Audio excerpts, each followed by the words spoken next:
Images of war, especially in Iraq and Afghanistan, have brought the realities of war into our daily lives. These images include injured servicemen and women, many with limb loss. The 2013 Boston Marathon bomb blast brought it even closer to home, injuring 262 people, 16 of them suffering limb loss. What does it take to give limb loss victims a chance to regain their lives? Advances have been made with sophisticated new artificial limbs and specialized bracing that allows restored mobility. But how much does it cost? Is this modern technology a realistic option? Or are costs so excessive that it's out of reach for average Americans with typical health insurance plans? A new study commissioned by the Amputee Coalition, conducted by the renowned research team at Dobson DaVanzo, and funded by the American Orthotic and Prosthetic Association, examined every Medicare expense over a 4-year time period. It concludes that these new technologies are not only cost-effective for the average patient, but that in fact, mobility saves lives and money. The study examined 2 groups of patients.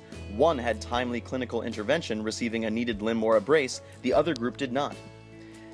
As a society, we already know that keeping people active and mobile is one of the best ways to provide a quality of life where people can be independent and in control of their own destiny.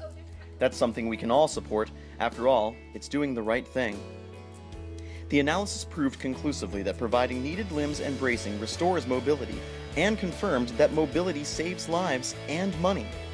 Immobile patients have more indications of comorbid conditions, obesity, hypertension, and depression that trigger even higher total health costs. Their total costs outpace those who receive treatment and who have greatly improved mobility and independence.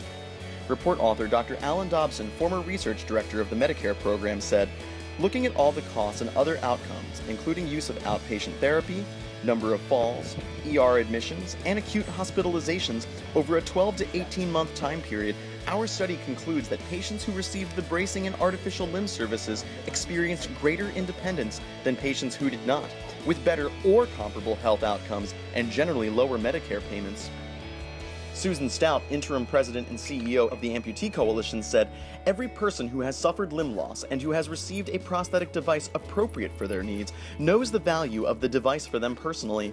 This study provides nationwide data which helps to corroborate this patient experience and also points us to the need for more research regarding the value of prosthetics from both a quality of life and a financial perspective." Out of chaos and mayhem in Iraq and Afghanistan has come much of the innovation that we see around us today, proving good can come out of tragedy. This study shows we can afford to provide servicemen and women and our elderly citizens alike with the technology and care that not only save their lives, but helps them regain their independence at a lower cost. That is healthcare reform everyone can sign up to.